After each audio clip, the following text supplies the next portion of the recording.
Well, happy fall break to a lot of you, but football is still ongoing. Welcome to the Six Rivers Media Sports Huddle. I'm JD Vaughn alongside Jeff Birchfield, Brian Woodson, Andrew Smith. We're happy to bring you up today on all the local high school football action. But first, let's hear a word from our sponsor, Lazy J Farms. Lazy J Farms has been raising the finest cattle and all-natural pork for 3 generations on the family farm in Fall Branch. Their blonde Aquitaine herd offers a leaner, healthier, and more tasteful beef. And the butcher shop is local, farm to table, and 100% authentic. This is the way your grandfather shot for me, with steaks cut to order, quality assured, and ready to ship to your door. Open Thursday through Saturday on Bloomingdale Road in Kingsport. Come see us. Well, Dobyns-Bennett got through the gauntlet of its region schedule this week. A 21-14 win over Jefferson County. The Indians now 3-0, haven't officially clinched a home playoff game yet, but they're pretty close. If they beat Science Hill, that game is still 3 weeks away though, but if they do, they will win the region outright for the second straight year.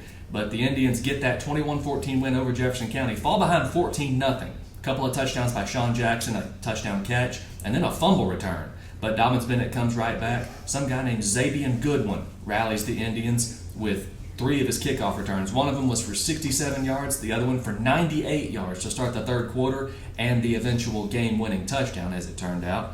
And on defense, he had a couple of pass breakups, 5 tackles, so just an all-around great performance by Zabian Goodwin. He seems to have this knack for when to electrify the home crowd at J. Fred Johnson Stadium at a time when they really needed it.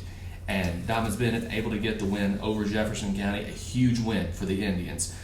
Speaking of winning big, a big win for Dobyns-Bennett, but Science Hill won big at Morristown East, a big rebound for the Hilltoppers. Yeah, it was their third shutout of the season. They won 45-0. Lane Clement, very efficient at quarterback, completed 10-13 passes, 150 yards. Malik Anderson led them in rushing and receiving, as he has a lot of times this year. He had 5 rushes for 69 yards, touchdown, 3 catches for 68 yards. He leads the team for the season, 468 rushing yards, 234 receiving yards. Big games also, Marcus Jones, Branson Newberry, Ian Mathis had 4 carries for 50 yards and a touchdown. I see Aiden Berry back. He had 4 carries for 37 yards. Young guy, Josiah Battle, able to get a 32-yard interception return for a touchdown. Then a couple other defensive leaders included Darren Hill with 8 tackles, Braden Austin with 7, and Elijah Diaz. Big game for him, 7 tackles. So just all-around great effort for Science Hill. Yep. So that Science Hill Dobyns-Bennett game just keeps getting bigger and bigger each week. And Andrew, speaking of bigger and bigger, obviously Elizabethton and Greenville on a collision course, but Elizabethton handling its business right now. Rhett Slagle out, Bryson Blevins in, and Bryson Blevins 200 yards passing in his first high school start. Yeah, it was very impressive from the freshman getting that 49-6 win over Granger. And yeah, you mentioned it, Rhett Slagle out. I hate to see that for him in his senior season, but Sean Whitten will tell you it's the next man up, and Bryson Blevins was that next man. And, he really did a lot of really good things commanding that offense. Elizabethton offense wasn't on the field much, but when they were on the field, they made stuff happen. Just shy of 300 yards of offense on just around 25 plays or so. It's getting it done. And then defensively, the Cyclones allowed a few yards here and there, but were really able to bend but not break, only giving up the 6 points to Granger. And you mentioned it, they're on that collision course, it appears, with Greenville, but a couple weeks between now and then. Yeah, you don't want to look ahead. Obviously, neither Gate City nor Union was looking ahead, Brian. A good first half, but a big third quarter by the Bears. Yeah, it was a pretty emotional night with the celebration of life for Phil Robbins, who passed away recently. Then they went out there, it was 14-14 at halftime.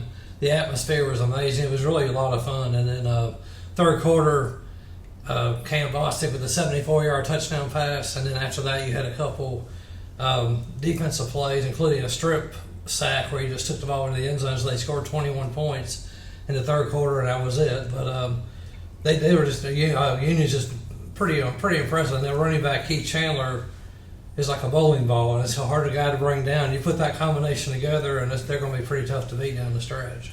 Yeah. West Ridge with the bounce-back win after coming up short against Dobyns-Bennett. The Wolves on a Thursday night game get the win at Morristown West 23-13. A big night for Caleb Mabb.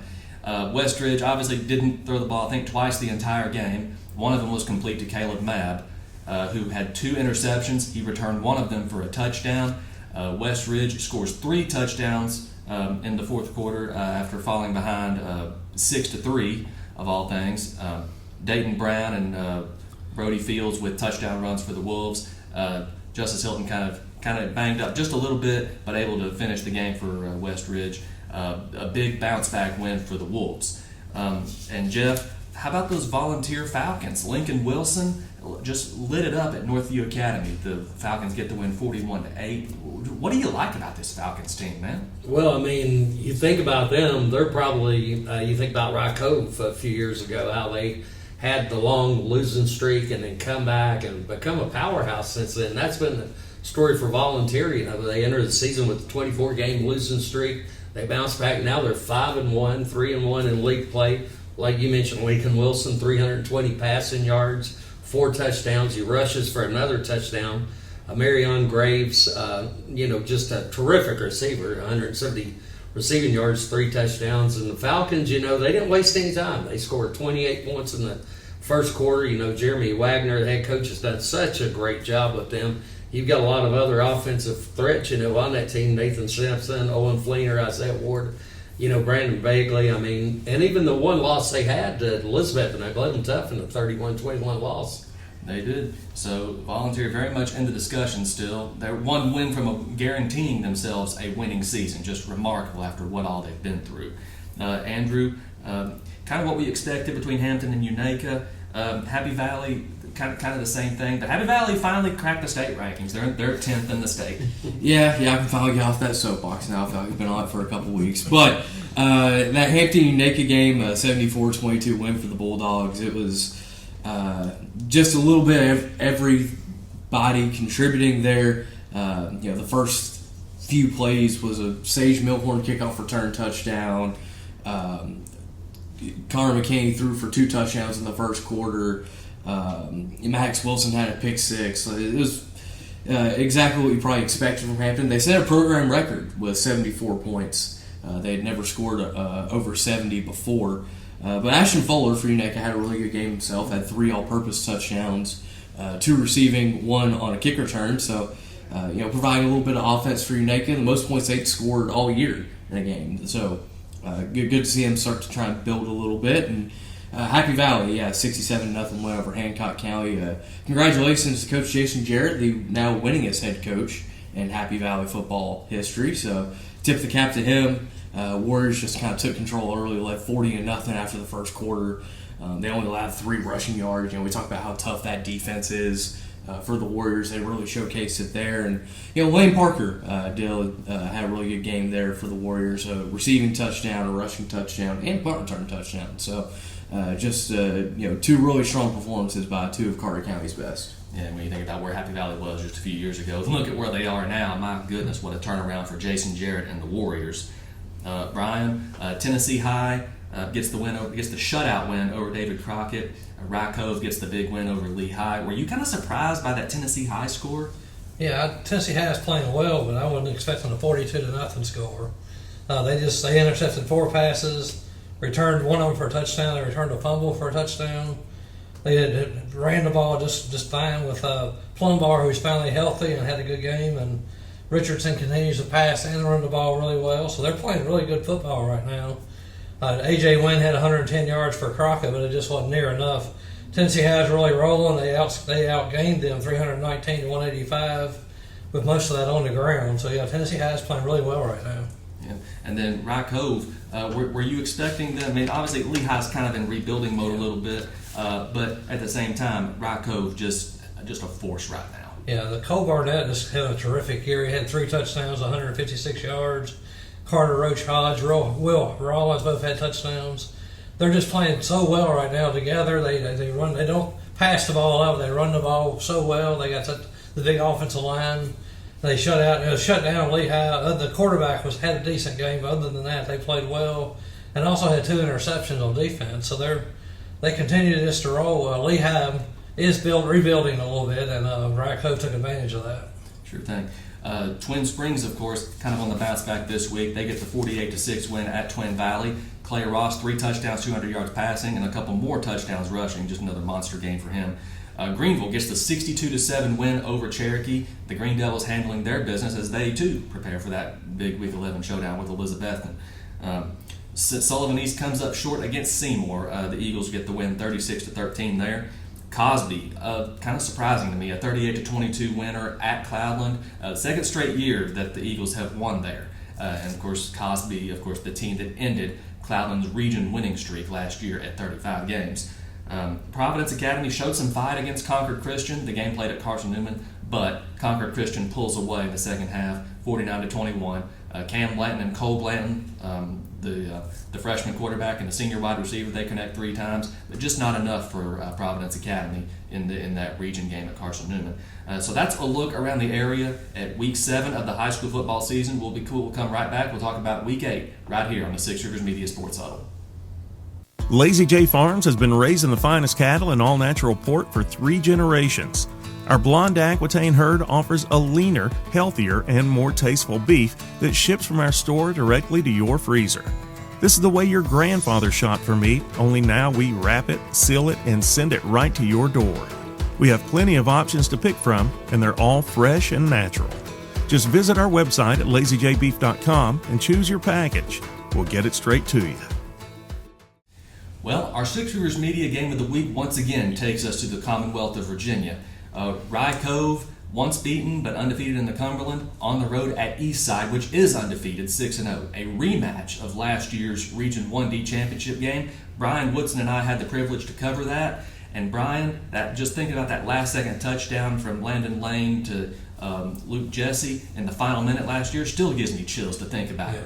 So and I don't expect anything less from Rye Cove and Eastside this Friday. It'll be the same environment. They're already looking forward to it in Coburn. Had been all really since last year when they lost that game. They've been talking about that game.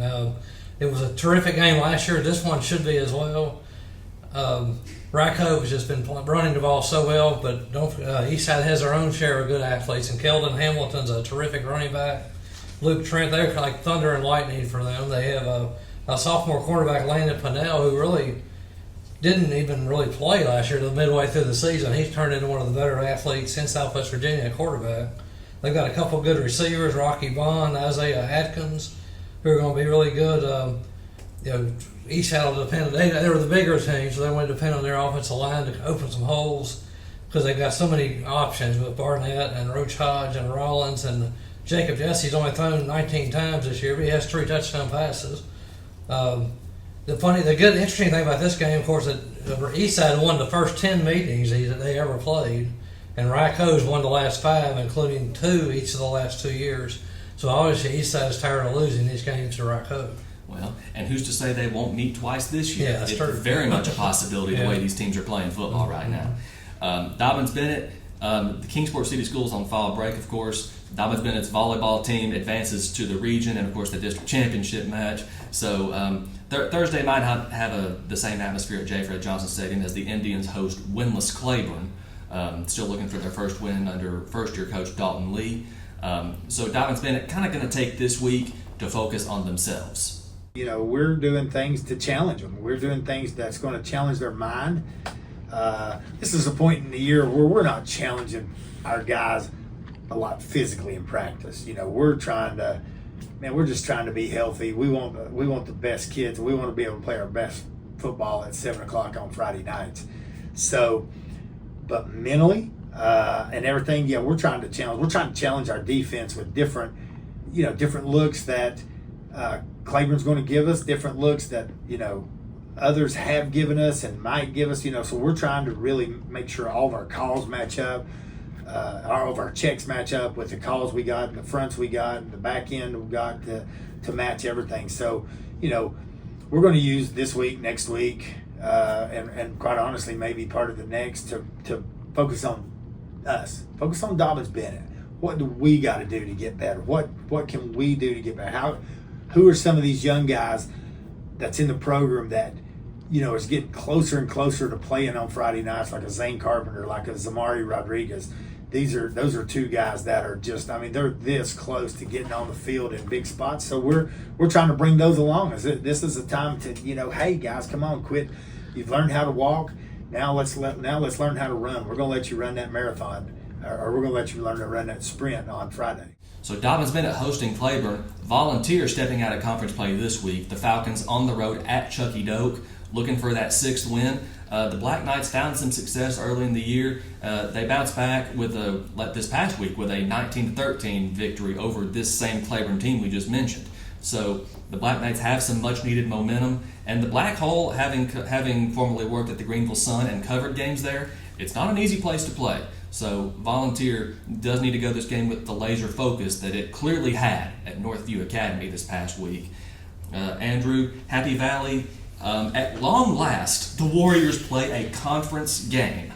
It took 8 weeks to get there, but they finally do it. And then Cloudland at home, trying to get the first win on that new turf against Sunbright. What can we expect out of these two games? Yeah, Happy Valley hitting the road to play Cumberland Gap in conference play. It's only a 4-team region, so had to front load the schedule Jason Jarrett did with non-conference games to get to these last 3 finally in league play. And you look last year, Happy Valley won 42-0. They've led the season or the overall series rather. It's been this year their offense. They've got a 3-head monster there with Gabe McDougal, Keelan Relaford, Lane Parker, who we mentioned earlier. All 3 of them just provide a little something different for defenses to have to key in on. Some McDougal at quarterback, and it's an offense that's averaging just shy of 49 points a game. So they've been able to score with the best of them, and their defense has done more than enough to help back that up too. So obviously, if you're Happy Valley, you don't want to lose focus coming into this game. You want to be able to go into that potential Week 11 matchup against South Green unbeaten as a chance for a conference title. But you can't get tripped up here in the next couple weeks on your way to do that. And Cloudland, last week opened up the new turf at Orfield. Finally, a chance for them to play at home and not be on a long bus ride.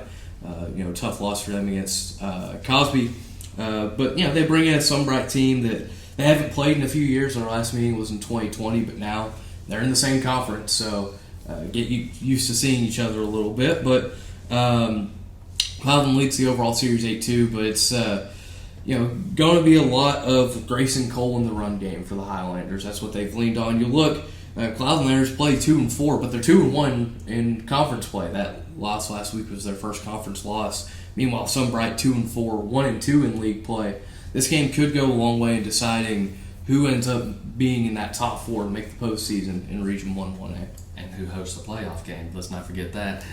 Unicoi County, of course, Jeff, again, 4 points from being undefeated. We've talked about that before. The Blue Devils had the week off this past week. They welcome Granger this week. What do you like about this matchup? Well, I think this one heavily favors Unicoi County. I know they're 4-2. Granger's 3-4, coming off the tough loss, to Elizabethton. But look for the Blue Devils' role. I mean, you've got Kobe Jones there at quarterback. Those receivers with Avery Hatcher and Aiden Evely. Blaze Rice has run the ball exceptionally well this season.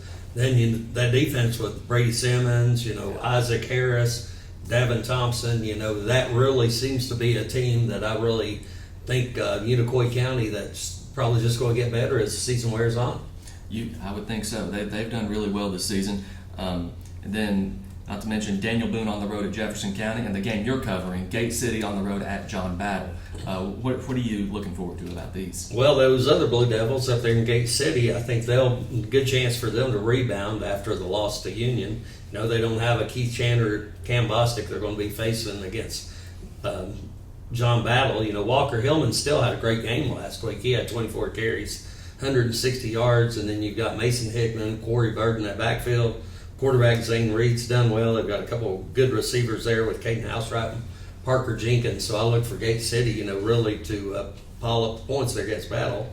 And then you look at Daniel Boone's got a tough task going down there to Jefferson County, because I had the last time Jefferson County played at home and they really took care of business against Science Hill. And Sean Jackson, the wide receiver for them, he's probably the best athlete that I've watched this season. Just terrific player. You got to see him against Dobyns-Bennett this past week. Then Mason Henderson, their quarterback's efficient. They got a good running back, and Donovan Jackson, of course. Daniel Boone's got some good players on the side of their ball as well, with Drew Fleming, who run for 238 yards and 3 touchdowns when they finally did broke free a couple of weeks ago against Scott County. You got a good place kicker there with Andrew Louder, and then on the defensive side, I know Austin Hughes, he's one of their top linemen. Sure. And the Jefferson County coaches, when I talked to them, they described their win over Science Hill as just the perfect storm. Everything that could have gone right for them did. Of course, Levi Chappell, I did kind of forget to mention him a little bit. Levi Chappell really rallied Dobyns-Bennett this past week, a rushing touchdown and that deep vertical to Tyree Thomas, big plays for them. But Brian, speaking of big plays and big games, Tennessee High on the winning streak right now. Can they keep it up this week against Morristown West and Twin Springs? A conference game at Castlewood, better not to be overlooked. Tennessee High has literally had this game circled on the calendar. This is the game they pointed out even in the preseason video we did. They want to win this game that they think it'll assure them a home playoff game, which it probably will.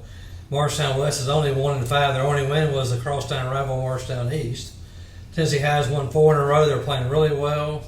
They've only given up 14 points the last 4 games in that run, too, and scored 163. So I think this should be their night to get that win and finally get that home playoff game. They're only 4-12 all time and lost 5 of the last 6, and lost 3 in a row. But I think this is the night. This will be Friday night. Tennessee High will get over the hump. Well, you would think so. And then Twin Springs, another road game at Castlewood. The Titans playing really well, took Craig County down to the wire. And then, of course, Clay Ross had another one of his monster games last week. So you got to think he's going to be pretty heavily involved. Yeah, he will. Castlewood is really struggling right now, and they've barely been able to score. I mean, they lost to Twin Valley 6-0, and last week Twin Springs beat them by 49-6, I believe it was. So if you just look at opponents, that kind of tells you a little bit right there. Clay Ross has had an incredible season, as has Julian Pasquale, and freshman Isaiah Kaiser. He's very underrated. He's a good little player. He's played really well. They should roll in this one, and the next week they play Eastside, so this will obviously be a big game for them. Yeah. Do we think of this as a trap game, maybe? No, I don't. Not against Castlewood. It depends on what team it would be, but not Castlewood. That term's kind of overused, maybe. Yeah. Anyway, Jellicoe, of course, coming to Unaka, another win for the Rangers, potentially to hopefully get in the win column. Tri-Cities Christian on the road, they're facing the Tennessee Heat this week. There's a lot of teams off this week. So it really does feel like fall break in this area. But still, get out there and enjoy some football because we only got so much of it left. That's going to wrap it up for this week's edition of the Six Rivers Media Sports Huddle. For Jeff, Brian, and Andrew, I'm JD Vaughn, and we'll see you out there.